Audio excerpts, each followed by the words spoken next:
이제 2월 6일 주일 예배 드리도록 하겠습니다. 먼저 찬송가 395장 찬송입니다.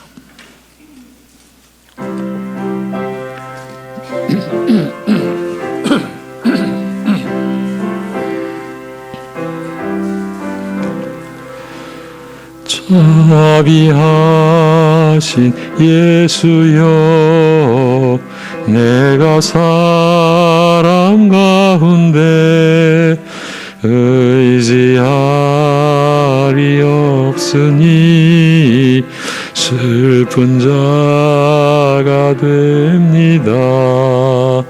마음 셈이 어두니 밝게 하여 주소서. 나를 보호하시고 항상 인도하소서. 죄를 지은 까닭에 나의 마음이 고나니 용서하여 주시고 쉬게 하여 주소서. 천국 가고 싶으나 나의 공로 없으니 예수 공로 힘입어 천국 가게 하소서. 허락하심 이루어 사랑 항상 있도다. 모두 이루어 주심을 나는 믿사옵니다. 구주밖에 누구를 찾아보리요.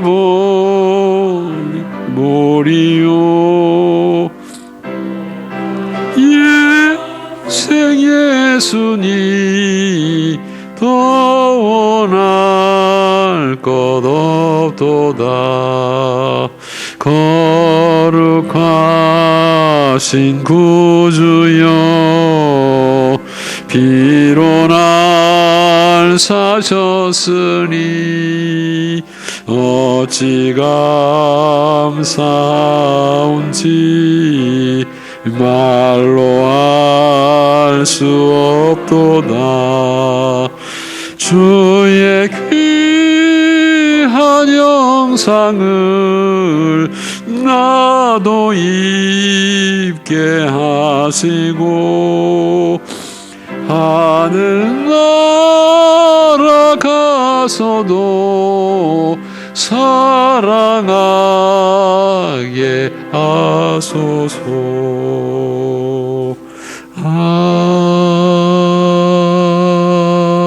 아멘. 이제 우리 함께 사도신경으로 신앙 고백 드리겠습니다. 전능하사 천지를 만드신 하나님 아버지를 내가 믿사오며 그 외아들 우리 주 예수 그리스도를 믿사오니 이는 성령으로 잉태하사 동정녀 마리아에게 나시고 본디오 빌라도에게 고난을 받으사 십자가에 못 박혀 죽으시고 장사한 지 사흘 만에 죽은 자 가운데서 다시 살아나시며 하늘에 오르사 전능하신 하나님 우편에 앉아 계시다가 저리로서 산 자와 죽은 자를 심판하러 오시리라. 성령을 믿사오며 거룩한 공회와 성도가 서로 교통하는 것과 죄를 사하여 주시는 것과 몸이 다시 사는 것과 영원히 사는 것을 믿사옵나이다. 아멘.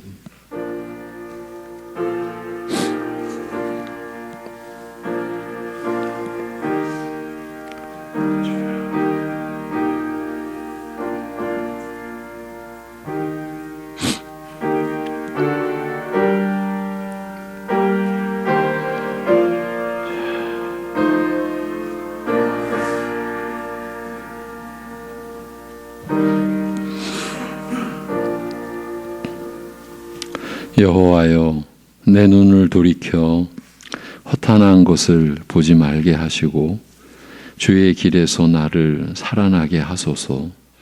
주를 경외하게 하는 주의 말씀을 주의 종에게 세우소서. 아멘.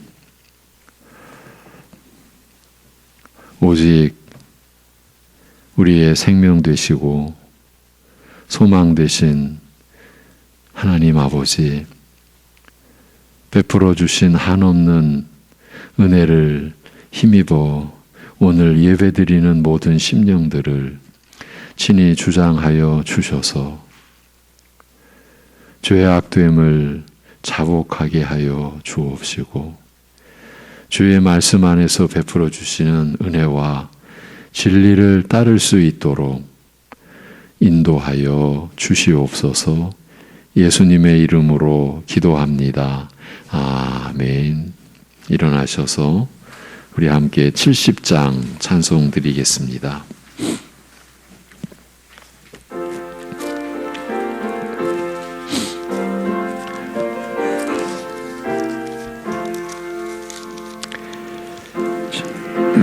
주 있으니 환난을 당한 자 이리 오라.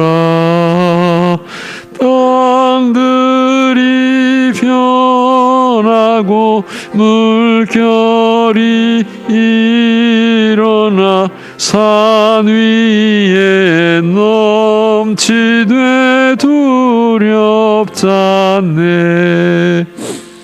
이방이 떠들고 나라들 모여서 진동하나. 우리 주 목소리 한 번만 말하면 천하의 모든 것 망하겠네. 만유주 하나님 우리를 도우니 피난처요. 세상의 난리를 그치게 하시니 세상에 창검 있을 데 없네. 높으신 하나님 우리를 구하니 할렐루야. 괴로움이 심하고 환난이 극하나 피난처 되시는 주 하나님. 아멘. 교동문 60번입니다. 60번 교동문 시편 139편입니다. 여호와여, 주께서 나를 살펴보셨으므로 나를 아시나이다.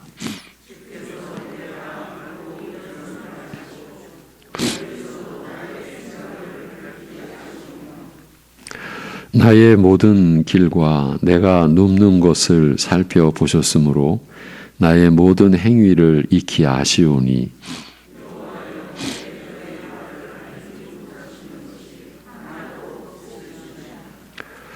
내가 주의 영을 떠나 어디로 가며 주의 앞에서 어디로 피하리이까.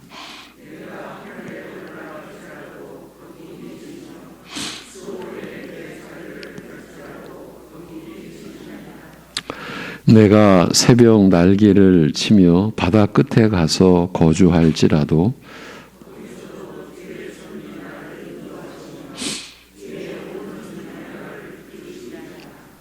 하나님이여, 나를 살피사 내 마음을 아시며 나를 시험하사 내 뜻을 아옵소서.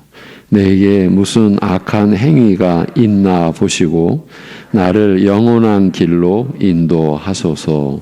아멘.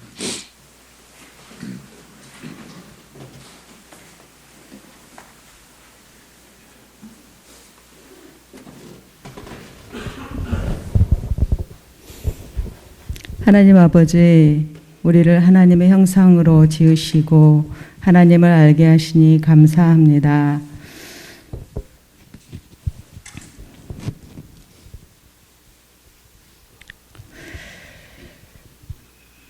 삶 속에서 하나님을 찬양하며 하나님을 영화롭게 하기 위해 저희를 지으셨음을 믿습니다.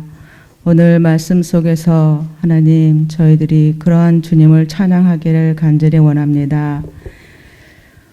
죄와 비참한 저희들을 주님께서 구원하여 주시고 의롭다 하여 주시니 감사합니다. 예배 안에서 하나님, 저희들이 오늘 있음은 저희들이 아무것도 할 수 없는 존재고 또 나올 수도 없는 존재였습니다. 그러하지만 주님께서 은혜로 저희들을 또 하루의 기회를 허락하여 주셨습니다. 오늘 말씀 들을 때 저희 안에 있는 죄들이 자복되게 하시고 다시금 주님 앞에 바로 서는 좋은 기회가 될 수 있도록 주님 은혜를 베풀어 주시길 간절히 소망합니다. 어제까지 우리가 어떠한 삶을 살았든지 주님이 묻지 않으시고 오늘도 하루 부르시고 주님 앞에 서게 하시니 감사합니다. 우리가 이렇게 매일매일을 주님의 은혜로 살지만 우리의 육적 본성은 부패하여 내 인생이 내 것인 양 함부로 살고 욕심내고 살았음을 주님 앞에 고백합니다. 말씀 안에서 저희들이 회복되게 하시고 다시금 주님을 바라볼 수 있게 주님 인도해 주시길 간절히 소망합니다. 우리가 우리를 바라볼 때 가능성이 전혀 없음을 우리 모두는 압니다. 오늘 목사님의 귀한 설교 말씀 속에서 주님, 저희들의 소망은 오직 하나님의 말씀 외에 없음을, 말씀만이 우리의 위로이고 소망임을 고백하게 하시고 그 말씀 안에서 다시금 우리가 가야 할 길을 바로 갈 수 있도록 주님 우리를 주장하여 주시길 간절히 소망합니다. 모든 삶이 우리의 것이 아니라 주님의 것임을, 오늘 하루의 호흡도 주님이 허락하지 않으면 있을 수 없음을 저희가 머리로는 알고 있지만 삶 속에서 고백되는 부분이 많이 부족함을 주님 앞에 고백합니다. 오늘 말씀 속에서 저희들을 성결하게 하여 주셔서 성결한 마음으로 서로 기도하게 하시고 성결한 마음으로 서로 섬기게 하시고 또 성결한 마음으로 삶 속에서 주님을 진심으로 찬양하는 그런 삶이 되기를 간절히 소망합니다. 감사드리며 예수님 이름으로 기도합니다. 아멘.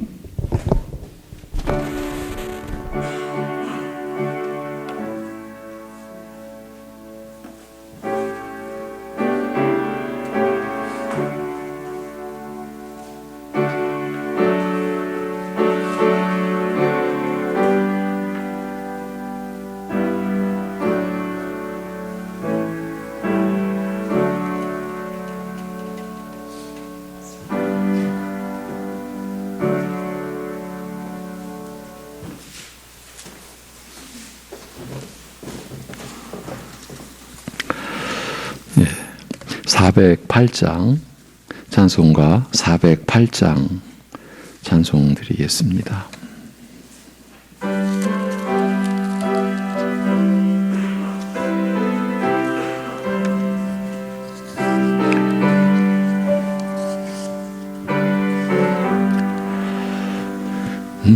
어느 곳에 있든지 늘 마음이 편하다.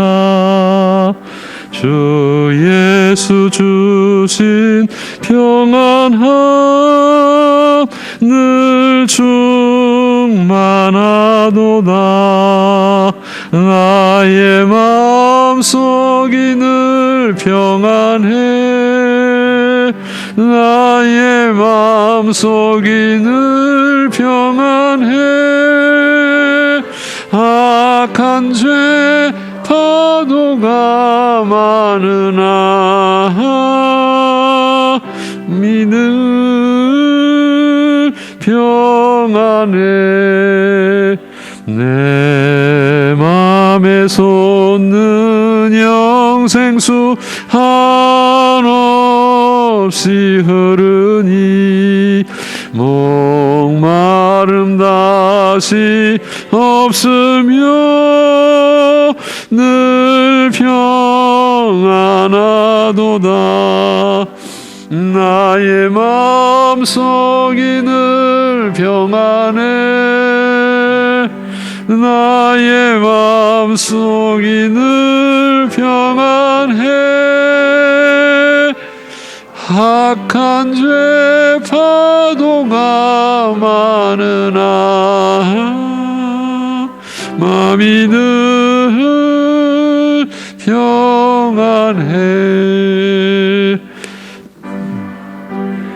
주의 사랑을 영원치 못하네 그 사랑 내 맘 여시고 소망을 주셨네 나의 마음속이 늘 평안해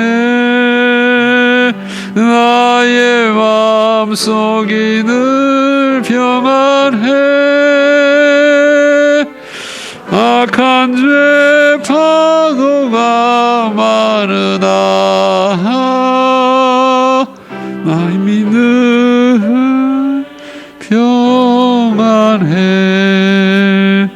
주 예수 온갖 고난을 왜 몽소당했나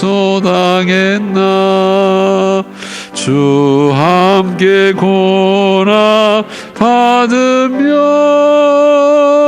멸류관 얻겠네 나의 마음속이 늘 평안해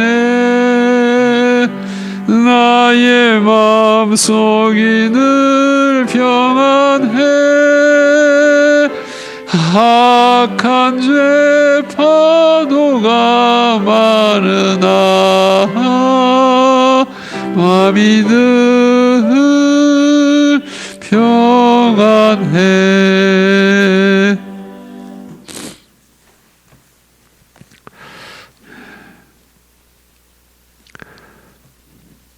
사망의 저주와 영원한 불행의 고통만을 안고 있을 저희들에게 참 안식과 평강과 위로의 은혜를 베풀어 주셨고 또 베풀어 주고 계시는 우리 아버지 하나님, 우리가 지금까지 하나님의 은혜로 살아왔듯 앞으로도 영원히 그 은혜로 우리가 살게 될 것을 오늘도 고백하고 찬송과 경배를 드리며 하나님 아버지 앞에 우리의 마음을 담는 감사의 예물을 들고 나아가옵나니 우리의 연약함 중에 우리의 참으로 한없이 참 부족함 중에 그러나 오직 주님을 바라보고 믿음으로 감사함으로 사랑함으로 하나님 앞에 나아가는 주의 백성들 그 심령과 그 모든 것을 받아주시고 인도하여 주옵소서. 어렵고 힘든 가운데서도 11조의 예물을 예비하고 또 각자의 그 삶의 자리에서 경험하는 은혜를 따라 감사의 고백을 싣고 주님의 나라를 섬기고자 건축과 선교의 예물로 성미로 주님 앞에 자신의 신앙을 고백하고 사랑을 토하는 심령들을 붙들어 주셔서 이 죄악된 세상을 진리의 말씀으로 모든 것이 자신을 위하는 이 세상 속에서 하나님의 나라와 의를 먼저 구하는 의로운 삶을 늘 구하고 늘 하나님을 쫓으려고 하는 심령들을 붙들어 주셔서 때로는 실족할지라도 곧 일으켜 세워 주시옵시고 실패와 죄악 가운데 널브러져 있을 때에 성령께서 그 마음에 깊은 참으로 통렬한 아픔과 그러면서도 소망의 주 되심을 고백하고 주님을 바라보고 주님께 나아오는 선한 열심과 그리고 주님 안에 거하고자 하는 확정된 마음을 주셔서 주님을 섬기는 복된 삶을 살도록 하여 주시옵소서. 하나님 아버지, 우리가 원하는 무엇을 우리가 소유한들, 내 것이라고 한들 그것이 우리의 생명이 될 수 없으며 그것이 우리의 소망의 근원이 결코 될 수 없으며 결코 그것이 우리에게 위로와 기쁨이 될 수 없음을 일찍이 깨닫도록 깊이 깨닫도록 하여 주옵시고 우리가 주의 말씀을 받고 그 주의 말씀을 깨닫고 그 주의 말씀을 따르고자 하는 그것이 우리의 진정한 소유가 됨을 그것이 우리의 영원한 생명과 함께 우리의 소유가 됨을 고백할 수 있는 교회가 되고 사랑하는 성도들과 그 가정이 될 수 있게 하여 주시옵소서. 거짓 것이 진리의 자리를 차지하고 있는 이 세상 가운데 늘 우리가 분별하여 우리가 받은 진리와 그 은혜의 말씀과 그 생명과 그 위로와 그 소망을 우리가 따를 수 있게 하여 주옵소서. 주님이 어떠한 상황에서도 우리의 생명 되심을 우리의 소망의 주가 되심을 우리의 기쁨과 위로와 평강이 됨을 우리가 고백하고 그것이 우리에게 언제나 기쁨이 되고 그것이 우리에게 언제나 우리를 붙들어주는 반석이 되고 요새가 되고 산성이 됨을 누리는 사랑하는 성도들의 생애 되도록 인도하여 주옵소서. 그러기에 오늘도 우리에게 말씀에 우리의 마음을 쏟을 수 있는 그 하나님의 그 말씀 안에 담긴 뜻과 우리를 향하신 마음과 사랑에 우리의 영혼이 우리의 심령이 이어지고 연결되고 하나가 되는 이 시간 되도록 성령께서 역사하여 주시옵소서. 주 예수 그리스도의 이름으로 감사하며 기도하옵나이다. 아멘. 오늘 본문은 시편 64편 1절에서 6절입니다. 독화살, 독한말 이 제목으로 시편 64편 1절에서 6절 말씀이 오늘 본문입니다.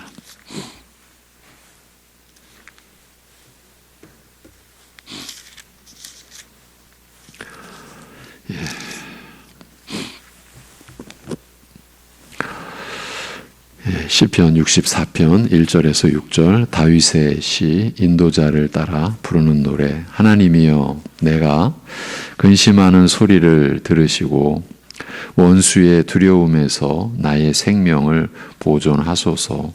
주는 악을 꾀하는 자들의 음모에서 나를 숨겨주시고 악을 행하는 자들의 소동에서 나를 감추어 주소서. 그들이 칼같이 자기 혀를 연마하며 화살같이 독한 말로 겨누고 숨은 곳에서 온전한 자를 쏘며 갑자기 쏘고 두려워하지 아니하는도다. 그들은 악한 목적으로 서로 격려하며 남몰래 올무놓기를 함께 의논하고 하는 말이 누가 우리를 보리요 하며 그들은 죄악을 꾸미며 이르기를 우리가 묘책을 찾았다 하나니 각 사람의 속뜻과 마음이 깊도다. 아멘.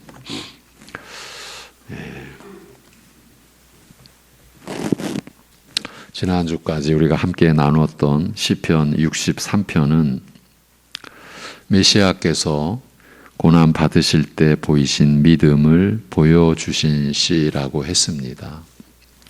우리의 왕이신 그분이 고난 받으셨고 그때 어떻게 대처하셨는가를 본보기로 보여주심으로써 우리도 쉽지는 않지만 그런 모습을 닮은 신앙으로 살게 하기 위함이라 했습니다. 오늘 본문인 이 64편도 63편과 같이 왕이신 메시아께서 당하신 일과 그분의 기도를 예표한 시라 할 수 있습니다. 시편의 흐름도 그렇지만 64편 자체에서도 그 사실을, 메시아를 예표한 그 사실을 암시하고 있기 때문입니다. 4절에서 온전한 자를 쏘려 한다는 말이 그 점을 암시하고 있습니다. 여러분이 시편을 읽으실 때 사람이 이럴 수 있을까? 사람이 완전할 수 있을까? 그렇게 의문을 갖게 되는 그것이 옳은 겁니다. 그런 의문이 일어나야 됩니다. 야, 사람이 이럴 수 있을까? 사실은 그런 대목이 우리 주 예수 그리스도, 그 메시아를 우리에게 보여주는 내용이거든요. 여기서도 온전한 자를 쏜다. 이 표현이 그 점을 암시하고 있는 겁니다. 온전한 자, 완전한 자라는 말은 도덕적으로 순전한, 흠 없는 이란 뜻입니다. 그렇다면 누가 감히 자신을, 그것도 하나님 앞에서 온전한 자라고 할 수 있겠습니까? 이 다윗의 시잖아요. 다윗은 자신의 죄악을 잘 알고 있었습니다. 밧세바와 그 아들 솔로몬은 평생 그에게 죄책을 불러일으키며 결코 자신이 완전하다라고 말할 수 없게 하는 증인들이었을 것입니다. 함께 살아가는 밧세바와 밧세바를 통해서 낳은 아들 솔로몬이 다윗에게는 자기가 우리아를 죽이고 그의 처 밧세바를 빼앗아서 자기의 그 처로 삼은 자신의 죄악에 대하여 그 죄책을 불러일으키는 살아있는 증인들이었지 않았겠습니까? 그런데 다윗이 자신을 향해서 온전한 자라고 할 수 있겠습니까? 그런 그가 자기가 받은 고난에 대해 온전한 자가 당하는 것처럼 말한 것은 이 일에 대하여, 곧 아들 압살롬이 반역한 사건에 대하여 자기가 잘못이 없음을 말하는 것이기도 하지만, 보다 궁극적으로는 메시아께서 아무 잘못이 없으셨음에도 불구하고 당하신 고난을 예표하는 것이기 때문입니다. 그래서 악인들이 온전한 자를 쏜다라고 한 것입니다.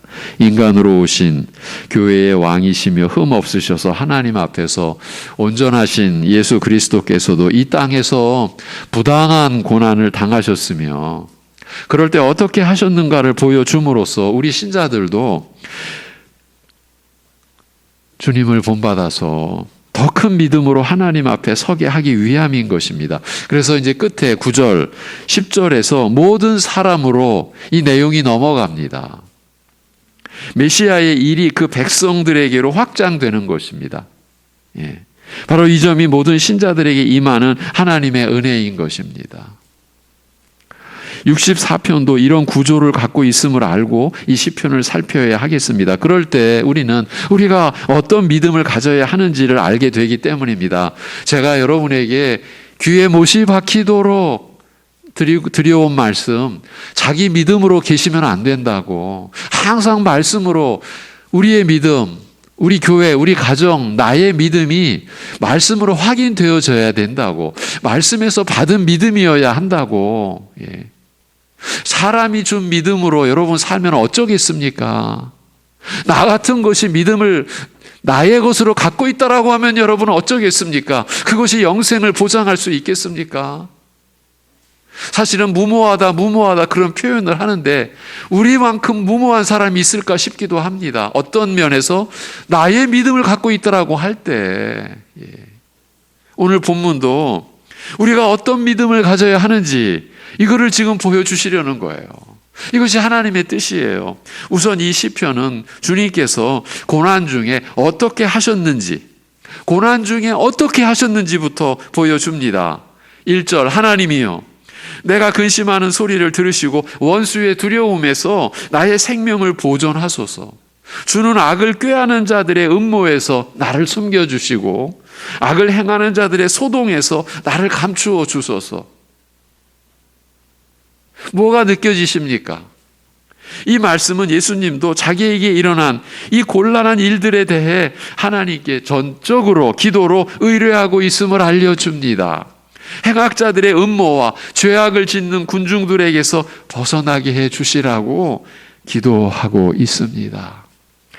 이렇게 기도는 하나님을 의뢰하는 것이고, 그렇게 전적으로 하나님을 의뢰하는 우리의 심령의 표시가 기도입니다. 이 기도의 근본을 벗어나게 되면 끔찍한 불행을 겪게 되고 그 결말을 피할 수 없게 됩니다. 기도로 교만해진 사례들을 둘러보면 지금 한 얘기가 무슨 뜻인지를 아실 것입니다. 그래서 우리는 기억해야 합니다. 메시아께서 이렇게 본래의 기도를 보여주셨다는 이 사실을요.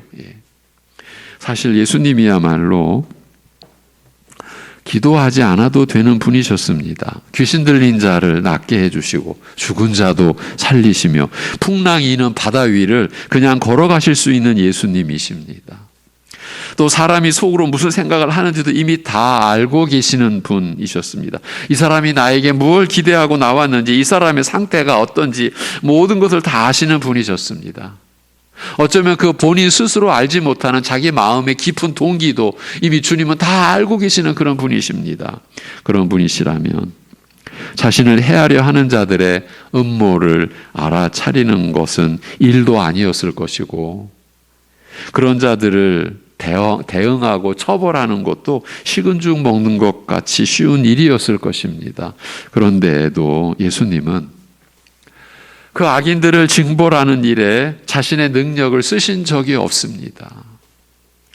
그 능력은 훗날 재림하실 때만 쓰실 것입니다. 주님께서 이 땅에 계실 때는 저 악인들에 대해 오직 하나님께 기도만 하셨습니다. 하나님께만 일임하셨습니다. 얼마든지 본인이 직접 처리할 수 있는 일이었지만 오직 하나님께만, 성부 하나님께만 의뢰하셨습니다. 하나님께만 호소하셨고 기도로 의뢰하셨습니다. 이는 철저히 우리와 같이 연약한 자로 살기로 하셨기 때문입니다.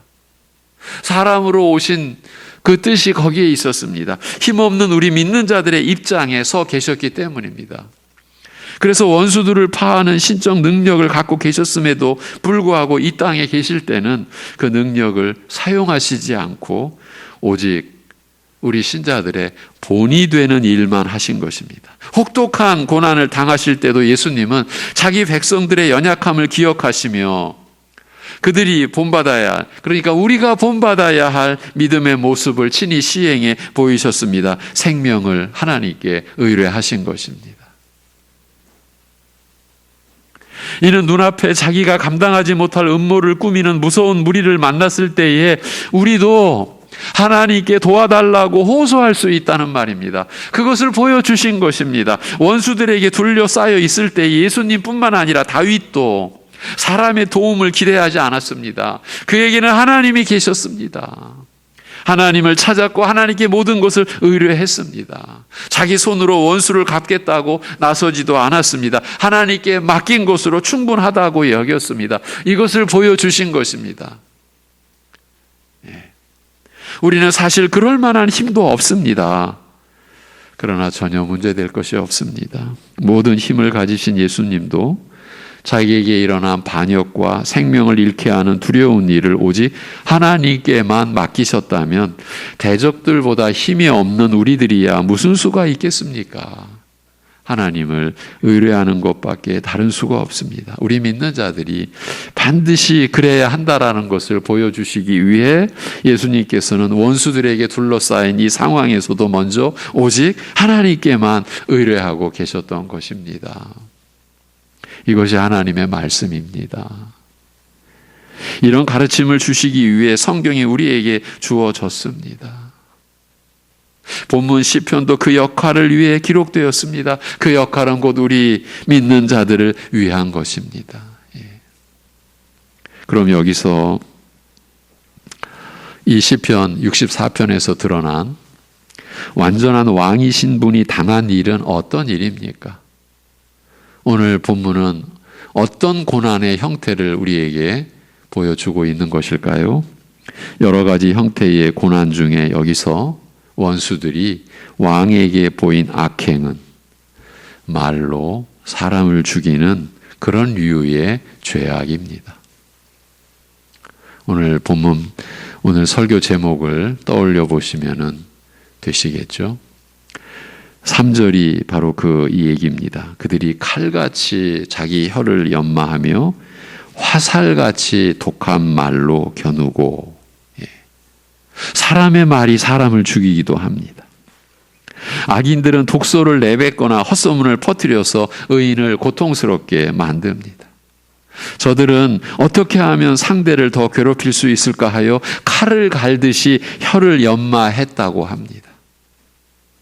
독화살처럼 상대에게 치명적인 상해를 입히는 말로 성도를 향해 쏘았다라고 합니다. 저들이 사용하는 무기가 바로 악한 말이며 독한 말들입니다.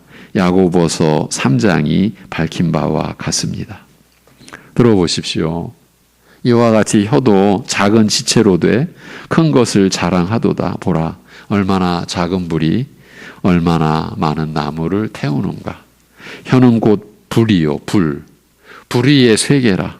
혀는 우리 지체 중에서 온몸을 더럽히고 삶의 수레바퀴를 불사르나니 그 사르는 것이 지옥 불에서 나느니라. 여러분, 이렇게 무서운 표현이 야고보서에 담겨 있어요.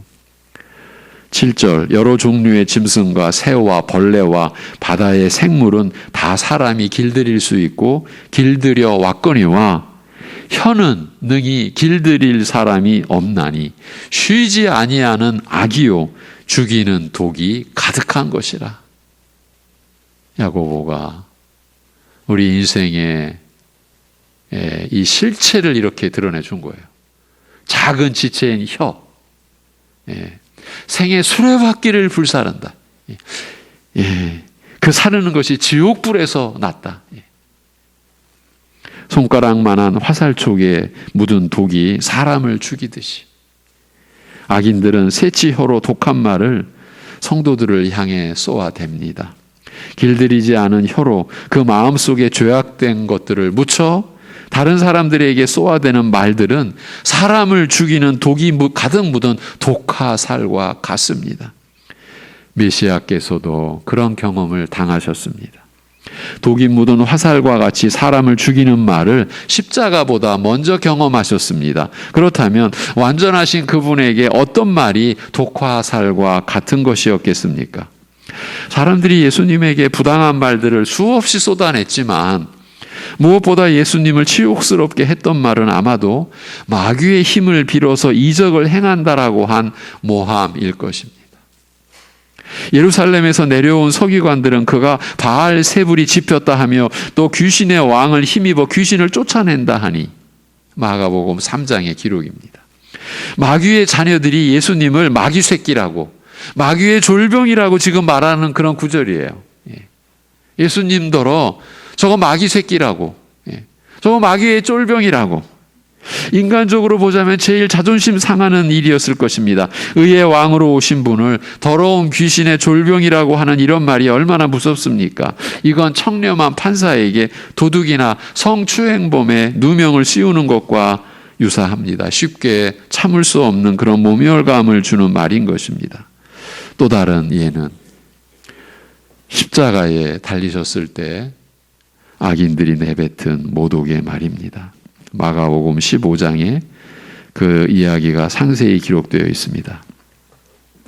지나가는 자들은 자기 머리를 흔들며 십자가에 달린 예수님을 바라보며 자기 머리를 흔들며 예수를 모욕하여 이르되 아하 성전을 헐고 사흘에 짓는다는 자여 내가 너를 구원하여 십자가에서 내려오라 하고 그와 같이 대제사장들도 서기관들과 함께 희롱하며 서로 말하되 여러분 대제사장들도 서기관들과 함께 십자가에 못 박히신 예수님을 희롱했다라고 하는 말을 우리의 가슴을 후벼 파며 우리가 보고 생각해야 합니다.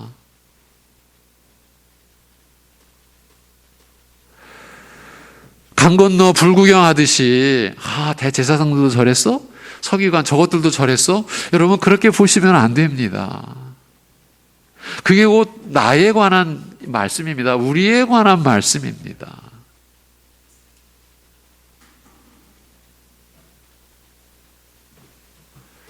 우리가 하나님의 말씀을 그렇게 보지 않으면 정말 큰일 납니다.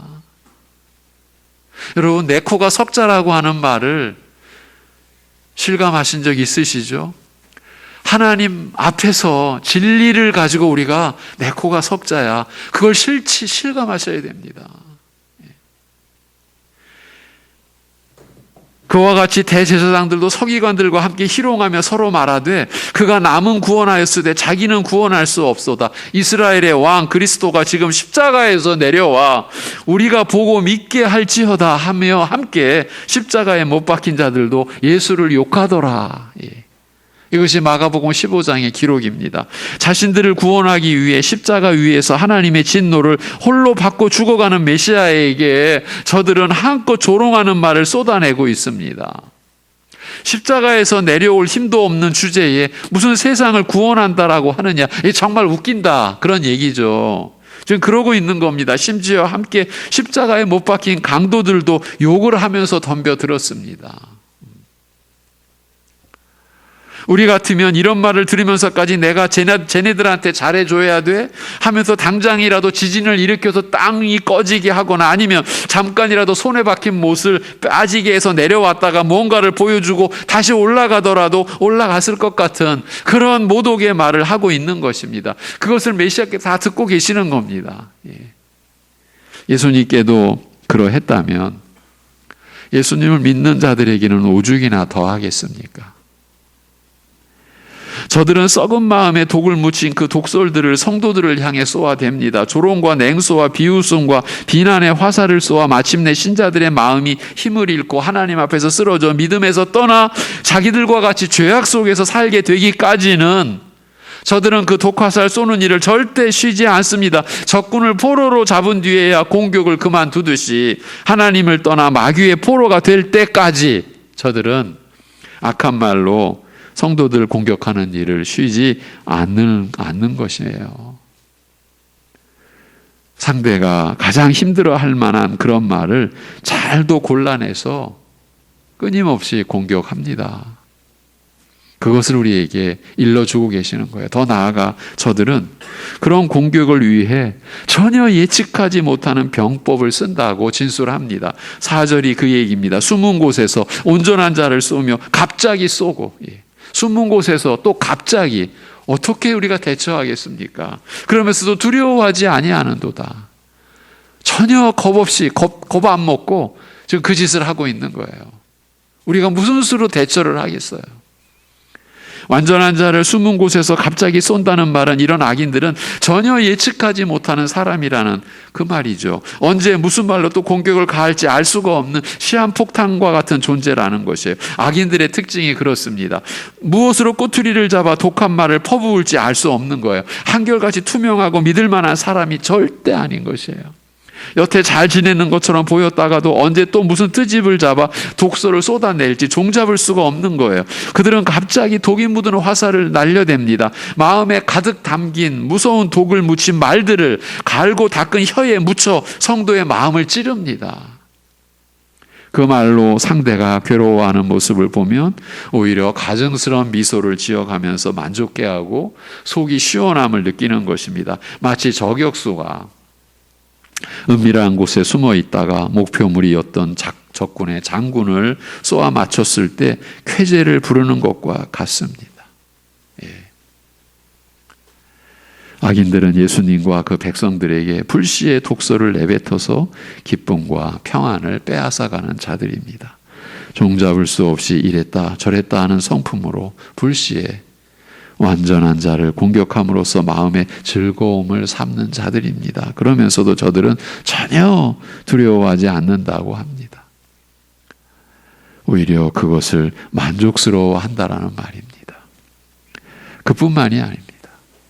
저들은 그런 일을 하는 데는 서로 화합도 잘 한다라고 합니다. 5절이 그 점을 보여줍니다. 그들은 악한 목적으로 서로 격려하며 남몰래 올무놓기를 함께 의논하고 하는 말이 누가 우리를 보리요 하며, 여러분, 하나님의 말씀이 이렇습니다. 우리의 죄악의 실상을 이렇게 드러내줍니다. 어두움의 자식들은 예수님을 공격하고 성도를 괴롭힌다는 이 공통의 목적을 달성하기 위해서라면 무슨 일이든 협력할 준비가 되어 있습니다.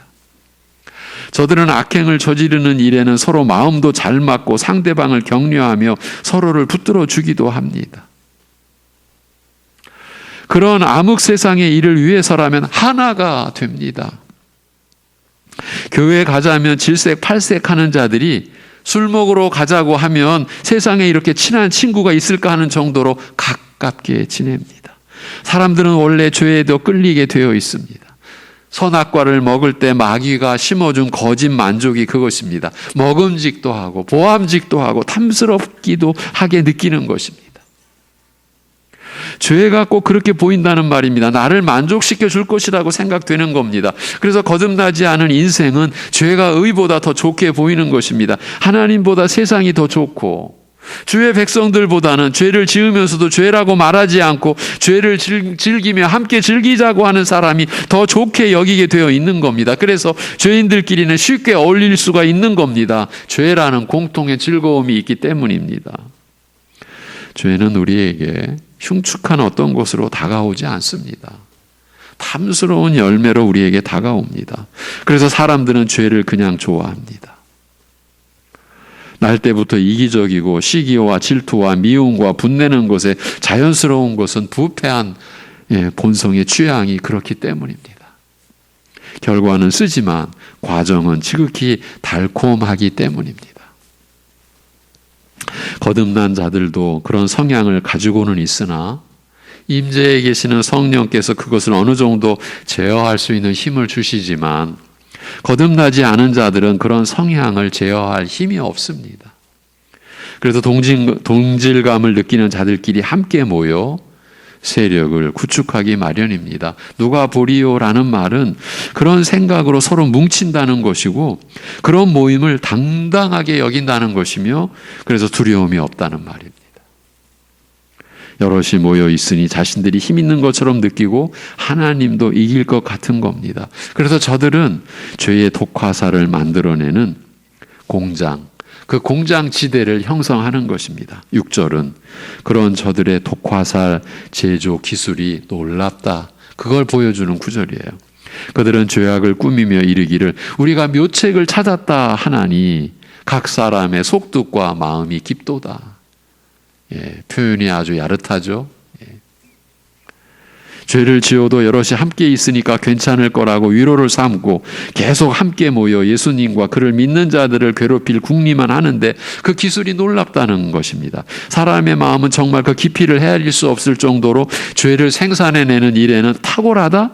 의인을 파멸에 이르게 하는 말을 쏟아내는 점에 있어서는 무한하다라는 그 얘기예요. 어떻게 하면 제 예수를 괴롭힐 수 있을까? 어떤 말이 저 사람을 죽음과 방불한 고통에 처박히게 할 수 있을까? 무슨 말로 저 사람을 보낼 수 있을까? 이런 고민하는 자들이 그 결과를 찾았다는 겁니다. 그런 일에 심사숙고하여 교회를 대적한다라는 그 얘기예요. 정말 사람들의 이런 독화살 제조와 생산 기술은 놀랍기 그지없는 거예요. 예수님이 어떤 분이십니까? 그는 우리와 같은 죄가 전혀 없는 분이십니다. 그럼에도 불구하고 사람들은 그를 죄인이라고 놀려댔고 귀신의 쫄병이라고 모함했습니다. 어떻게 해서 이런 말이 나왔을까요? 예수님께서 그럴 만한 기미를 조금이라도 보여주신 것이 있습니까? 아닙니다. 전혀 그런 여지가 없으셨습니다. 그럼에도 불구하고 사람들에게 그런 말을 들으셨고 조롱당하셨습니다. 이는 사람들의 마음이 없는 죄도 만들어내는 공장이라는 뜻입니다. 만물보다 부패한 것이 사람 마음이라는 말씀과 같습니다. 여러분, 이런 말씀을 성령님 안에서 들으심으로써 여러분 안에서 회복의 역사가 일어나기를 기원합니다. 여러분, 누군가의 말로 인해서 평생을 그 올가미에 사로잡혀서 살아가는 이들도 있다라는 현실을 여러분 부정할 수 없으시죠? 어쩌면 여러분도 경험하고 있는 것일 수도 있어요. 누군가의 독설 한마디가 여러분, 지난주에도 우리는 참 그런 뉴스가 없어야 되는데 한 운동선수가 30대 그 운동선수가 그저 그냥 고독사처럼 쓰러져 갔어요. 악플이라고 합니까? 못 견딘 거죠. 예. 타살의 흔적이 없다. 경찰의 발표예요. 그렇다면 뭡니까? 말이 사람을 죽이는 거예요. 그 악한 말을 쏟아낸 한두 사람이 아닐 거 아닙니까? 다 살인자들이죠. 예. 뒤집어서 여러분 가운데에서도 그 어떤 한마디에 자기의 인생을 구겨버리고 믿음을 펴지 못하고 심령을 펴지 못하고 그 독한 말에 사로잡혀 그런 고통을 겪고 있는 분이 계실 수 있어요. 예수님께서 그런 일을 겪으셨다라는 것을 기억하시라는 거예요. 그래서 이미 예수님 오시기 전에 이미 천여 년 전에 이런 말씀을 이 땅에 주신 거예요. 메시아가 오셔서 그런 고난, 그런 수치, 그런 모멸을 당하실 것이다. 우리를 위해서 이런 말씀을 주시는 거예요. 자, 이제 두려운 것은요, 예수님께서 이런 일을 당한 것이나 이 일을 예표로 기록한 다윗이나 모두 그 대적자들이 모두 교회 안에 있었다는 점이에요. 다윗의 대적들은 바로 자기 아들을 중심으로 한 이스라엘 백성이었고 예수님을 모함하는 대적들 또한 하나님의 선민이라고 자부했던 저 유대인들이었습니다. 외형적으로는 같은 교회 안에 있는 자들이 이런 악의 독화살을 생산해내는 첨단 하이테크 공장이었던 것이에요. 오늘날도 예외가 아닙니다.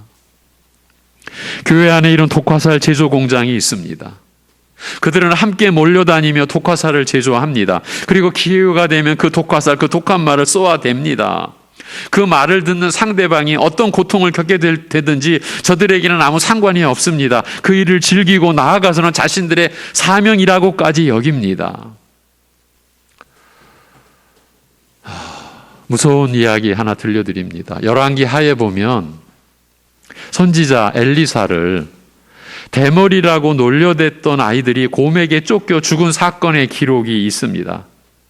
그러니까 그 아이들이 곰에게 찢겨 죽임을 당한 거죠. 처참한 사건이죠. 많은 분들이 이 기록을 볼 때에 의아하게 여겼을 것입니다. 이 도대체 무슨 내용이지? 왜 이렇게까지 해야 했을까 하는 것이죠. 그렇지만 이 사건은 아무리 강조해도 지나치지 않을 정도의 중대한 의미를 지니고 있습니다. 이 사건은 그 당시에 이스라엘의 영적 실상을 고발하는 사건으로서 애들조차도 선지자를 조롱하는 시대가 되었다는 것을 암시해 줍니다. 그러면 어떻게 애들이 선지자를 조롱하게 되었겠습니까? 당시에 거의 유일한 하나님의 선지자를 활약하던 엘리사를 부모들이 업신여기고 조롱하니까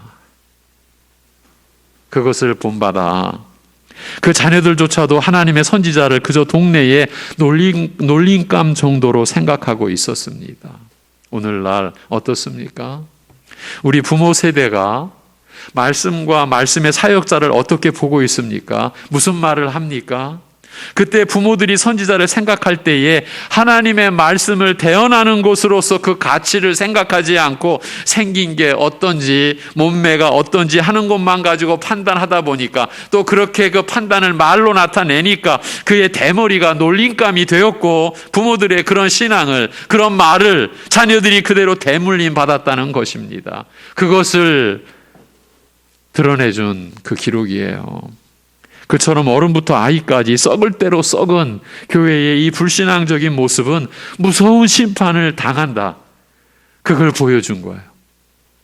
이 점이 그 사건의 의미였어요. 사실은 이보다 더 두려운 경고의 메시지가 있을까 싶을 정도의 내용인 것이에요. 그 아이들이 곰에게 찢겨 죽임을 당했어요. 얼마나 교회가 썩고 썩었으면. 다윗은 힘을 합해 자신을 공격하는 자들이 바로 이런 원리에서 서로 뭉쳐 한 세력을 이룬 자들임을 알았던 것이에요. 성령께서 깨닫게 해주신 거죠. 그리고 예수님에 대해 참남한 말로 대적하는 모든 인류가 다 그런 자들인 줄 알았던 것이고요. 바로 이런 악인, 이런 악당들에 의해 예수님이 공격당하셨던 것입니다. 본문 말씀으로 인해서 우리가 꼭 기억하고 있어야 할 점이 이것입니다. 예수님께서 인간들의 참남한 입술로 쏘는 독화살을 맞으셨다라는 사실입니다. 왜 내가 저런 소리를 들어야 돼? 왜 내가 저런 나를 그렇게 무시하고 나를 그렇게 모욕주는 저런 말을 내가 듣고 살아야 돼? 예수님께서 그런 독화살을 맞으셨다. 그것을 기억하십시오. 따라서 교회의 머리 되신 주님께서 독화살을 맞으셨으니 우리도 교회 안팎에서 그런 공격을 당할 것입니다. 그런 일이 이상한 게 아닙니다. 우리도 반드시 그런 일을 겪을 것입니다. 아니, 이미 겪어왔습니다. 그럴 때 예수님처럼 오직 하나님께만 의뢰하여 모든 것을 하나님께 기도로 의탁하는, 부탁하는 믿음을 가진 자들이 되라. 이것을 위해 이 말씀을 주신 거예요. 본 시편이 바로 이 가르침을 우리에게 주기 위해 기록된 것이에요. 그게 모함이든지 조롱이든지 미움과 누명과 비난이든지 나 스스로 감당할 수 없는 대적들의 무서운 공격을 당할 때 모든 힘을 가지셨으며 완전하신 메시아께서도 자신이 당하신 그 고난의 말에 대하여 오직 하나님께만 의뢰하였던 것처럼 그분을 왕으로 섬기는 우리 모든 성도들도 그 기도를 본받아 늘 하나님께 나아가 하나님께만 아뢰고 하나님의 처분만 기다리는 것이 더 온전한, 더 큰 믿음을 가진 성도가 되는 길이라는 말씀입니다. 우리의 본성과는 정반대죠. 세상의 가르침도 완전히 반대죠. 내가 대적하고 내가 갚아주어야 한다라는 것이 죄악된 본성과 세상의 아우성이죠. 왜 내가 못 갚아줘? 뭐 내가 바보야? 우리는 이러죠. 그렇지만 오늘 말씀이 이러한 본성과 세상의 거짓 것을 갈아엎어 주셨습니다. 우리 믿는 자들은 다름 아닌 이와 같은 말씀을 받아서 이 말씀으로 사는 자들입니다. 이제 이 독화살, 독한 말과 관련된 쏘는 입장, 그 화살을 맞는 입장, 우리 다 생각해야 됩니다. 언젠가는 내가 쏘는 입장에 있었었고 언젠가는 내가 그 독화살을 맞는 입장에 있었을 것입니다. 이 말씀을 여러분과 나누는 저도 착잡하기 그지없어요. 아니, 착잡하다라고 하는 표현은 너무 점잖은 표현이죠. 두려운 거예요, 두려운 거. 나의 말로 내가 쏜 독화살로 누군가가 평생의 고통을 앓는다면 여러분 그런 생각을 해 봄직하지 않을까요? 이제 말씀을 맺습니다. 이와 관련하여 베드로 사도를 통해 주신 권면을 읽어드리면서 맺도록 하겠습니다. 그러므로 하나님의 능하신 손 아래에서 겸손하라. 때가 되면 너희를 높이시리라. 너희 염려를 다 주께 맡기라. 이는 그가 너희를 돌보심이라. 겸손하라. 너희 염려를 다 주께 맡기라.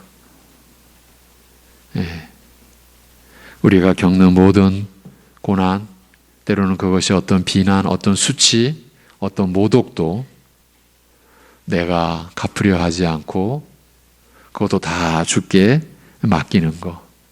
그것이 하나님의 능하신 손 아래에서 겸손한 자의 모습이라고, 겸손한 자가 살아가는 방식이라고 하는 말씀입니다. 왜냐하면 주님께서 우리를 돌보시기 때문이라고 사도 베드로가 베드로전서에서 교회를 권면하고 우리를 권면한 그런 마음입니다. 그런 고백입니다. 이제 주님께로 갈 날이 머지않음을 알고 있었던 사도 베드로의 마지막 유언과 같은 그 기록이 베드로 전후서입니다. 그가 교회를 향하여 겸손하라. 모든 염려를 다 주께 맡기라. 주님께서 우리를 돌보시기 때문이라고 하시는 이 말씀이 여러분에게 진정한 위로가 되고 여러분에게 평강을 주는 그런 말씀이 되기를 기원합니다.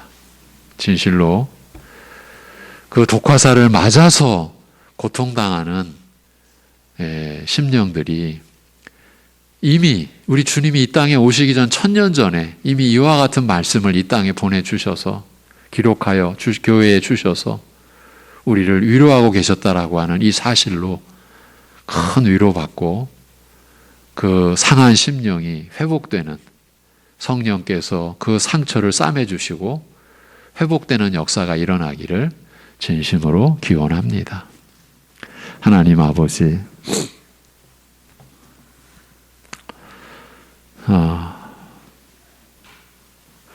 이렇게까지 우리를 생각하시고 이렇게까지 우리를 위하시는 주님과 주님의 말씀을 오늘도 우리에게 내려주셔서 허락해 주셔서 그저 감사할 따름입니다.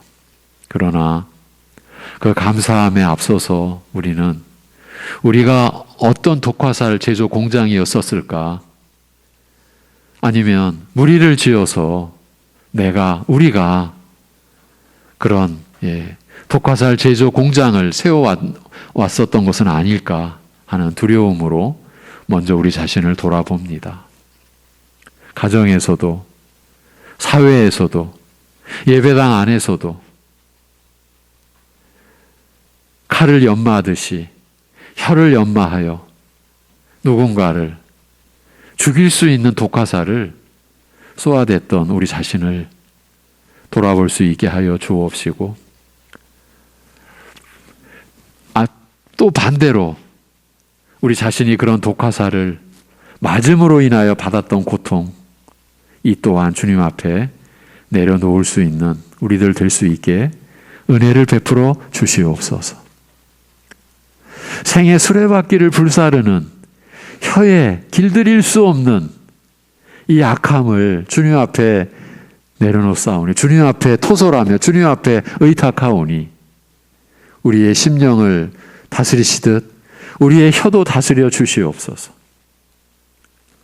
원수 갚는 것이 내게 있다고, 전쟁은 내게 속한 것이라고 하신 여호와 하나님의 그 준엄하신 말씀 앞에서 아주 작은 일로도 안갚음을 해야 되고, 아주 작은 어떤 관계 속에서나 어떤 일 속에서도 내가 나서서 내가 갚아야 되고, 그래서 나를 드러내야 되고 나를 보여줘야만 한다라고 하는 이 죄의 깊은 속성에서 우리를 건져주셔서 그럴수록 주님 앞에 다 내어 맡기고, 우리 주님께서 그리하셨던 것처럼 그런 고난, 그런 모욕, 그런 수치를 겪으시면서도 하나님께만 기도로 전적으로 의뢰하였던 그 믿음으로 우리가 살아갈 수 있도록, 그리하여 우리가 참으로 화평케 하는 자로 이 세상을 섬기고, 그래야 주님을 섬기고, 그리하여 우리가 이 땅에 육신으로 있어야 할 이유, 하나님께서 있게 하신 이유를 우리가 깨닫고 그들 드러내는 삶을 살아갈 수 있게 하여 주시옵소서. 하나님 아버지, 우리가 하나님 나라에 속해 싸우니,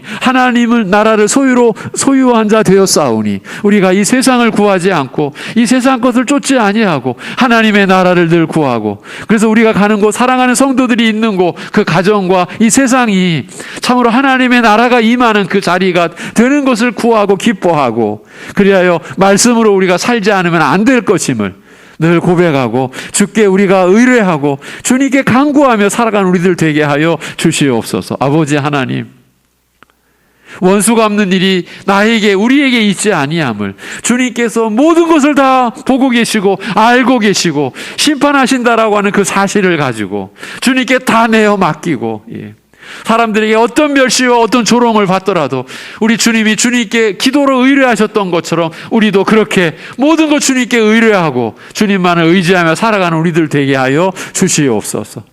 하나님 아버지, 코로나19의 상황이 또 다른 상황으로 또 확산되고 있는 이런 상황 속에서 이 땅을, 이 세상을 긍휼히 여겨 주시옵시고, 이 땅에 세워지는 하나님 나라인 교회를 주여 붙잡아 주시옵시고, 이러한 상황에서 교회가, 성도들이 어떻게 빛으로 소금으로 이 땅을 살아가야 할지를 깨닫게 해주시고 지혜를 주시고 믿음을 더하여 주시옵소서. 지켜주시고 보호하여 주시고 우리의 믿음을 보존하여 주시옵소서. 우리 주 예수 그리스도의 이름으로 기도하옵나이다. 아멘.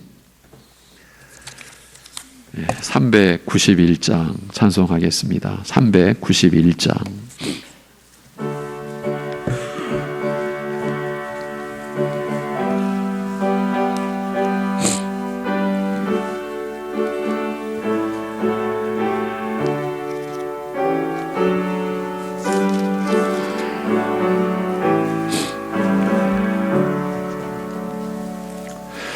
오 놀라운 구세주 예수 내 주 참 능력의 주시로다. 큰 바위 및 안전한 그곳으로 내 영혼을 숨기시네. 메마른 땅을 종일 걸어가도 나 피곤치 아니하며 저 위험한 곳 내가 이를 때면 큰 바위에 숨기시고 주 손으로 덮으시네. 오 놀라운 구세주 예수 내 주 내 모든 짐 벗기시네.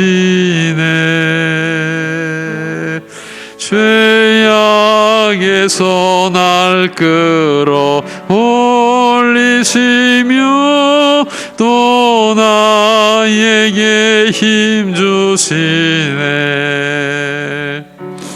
메마른 땅을 종일 걸어가도 나 피곤치 아니하며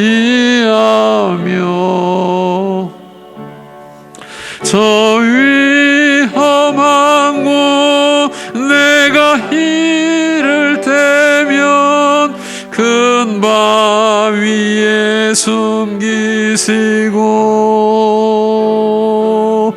주 손으로 덮으시네. 증량 못할 은혜로 채우시며 늘 성령에 감아주사 큰 기쁨 중 주님을 찬양토록 내 믿음을 도우시네. 메마른 땅을 종일 걸어가도 나 피곤치 아니하며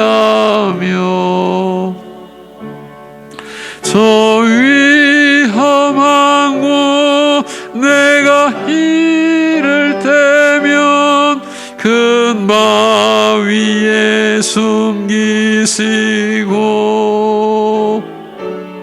주 손으로 덮으시네.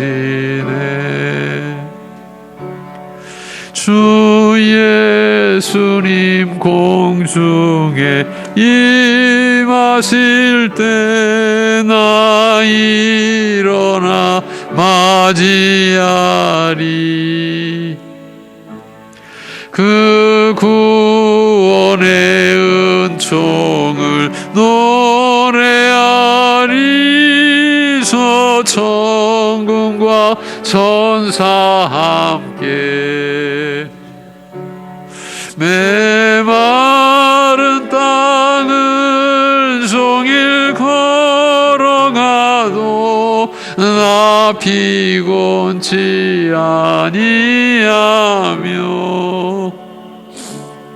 저 위험한 곳 내가 이를 때면 큰 바위에 숨기시고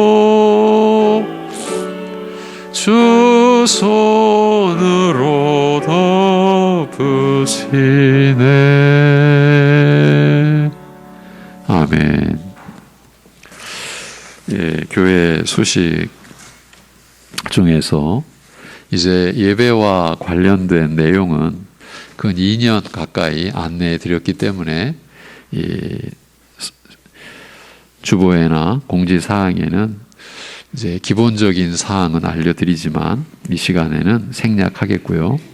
일반 공지사항 중에 지난 1월 24일부터 어린이 보호구역 불법 주정차 단속이 주말, 공휴일, 그러니까 이 주일까지 확대되었습니다. 이 차량을 가지고 교회에 오시는 성도님들께서는 교회 주차장을 이용해 주시기 바라고, 부득이 이제 외부에 주차하실 때에는 어린이 보호구역 아닌 곳에 주차하셔야만 되겠습니다. 지난주부터 부득이 이 안내를 해드리고 있습니다.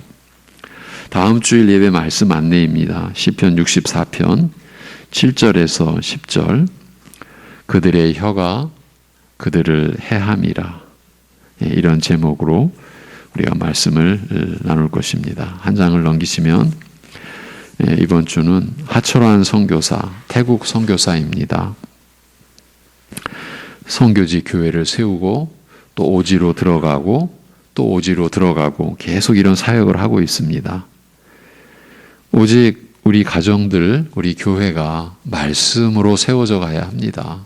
그거를 위해 끊임없이 기도하자라는 겁니다. 우리는 하나님의 나라를 구하는 성도로서, 그러나 우리 육신의 나라인 우리 민족과 우리 나라를 위해 마땅히 기도해야 하지요.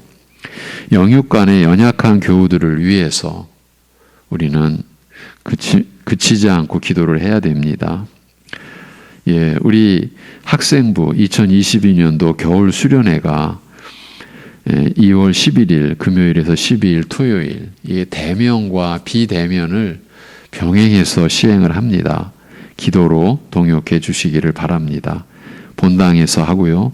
5가지 오직, 오직 성경, 오직 그리스도, 오직 은혜, 오직 믿음, 오직 하나님께 영광, 이 주제를 가지고 학생부 겨울 수련회가 이 어려운 중에도 시행을 합니다. 한 가지 기록되어 있지는 않는데 지금 상황을 보니까 한 번은 좀 말씀을 드리고 싶어서, 지금 어떠한 상황에서 우리가 이 코로나 바이러스에 접촉될지 좀 알 수가 없습니다. 길을 가다가도 접촉이 될 수 있는 상황입니다. 그렇게 되면은 지금은 거의가 재택 치료, 자가 격리로 들어가는 이런 상황이고, 여러분도 다 아시겠지만은 지금 방역 당국도 이 지자체에서 보건소도 거의 협력이 안 되는 듯 보입니다. 그렇다면 가정별로 응급 그 의약품 한번 점검하시고, 혹시나 이건 뭐 지금 누구는 아니라고 할 수가 없는 상황이니까 재택 치료나 자가 격리로 들어가셨을 때 사용하실 수 있는 기본 의약품은 준비해 놓으셔야 될 것 같습니다. 다 해 놓으셨으리라고 보는데 노파심이죠. 한 번은 말씀을 드려야 되지 않을까 싶어서 안내해 드립니다. 꼭 한번 점검해 보시고 미비된 것이 있다면 어느 정도라도 확보해 놓는 그런 일이 필요할 듯 싶습니다. 예. 한 장을 넘기시면 잠언 23장 29절에서 30절입니다. 잠언 23장 29절에서 30절. 우리가 잠언을 쭉 보아 나가고 있는 가운데 이번 주 묵상 구절입니다. 읽고 제가 축도함으로 예배를 마치겠습니다. 시작. 재앙이 네게 있느뇨, 근심이 네게 있느뇨, 분쟁이 네게 있느뇨, 원망이 네게 있느뇨, 까닭 없는 상처가 네게 있느뇨, 붉은 눈이 네게 있느뇨, 술에 잠긴 자에게 있고 혼합한 술을 구하러 다니는 자에게 있느니라. 아멘. 우리의 모든 일을 체휼하시고 우리를 긍휼히 여겨주시고 우리의 짐을 담당해 주시는 주 예수 그리스도의 은혜와 이 아들을 우리에게 내어주신 아버지 하나님의 사랑하심과 우리 안에 영원히 계셔서 우리로 하여금 하나님의 자녀로 새롭게 빚어져 가도록 일하시는 성령님의 교통하심이 메시아께서 고난 중에 보여주신 그 모습과 기도, 그 가르침을 따라왔고 또 따르려고 하는 이들과 이러한 하나님 나라와 그 믿음을 구하고 찾는 이들 가운데 영원토록 함께 하시기를 주님의 이름으로 축원하옵나이다. 아멘.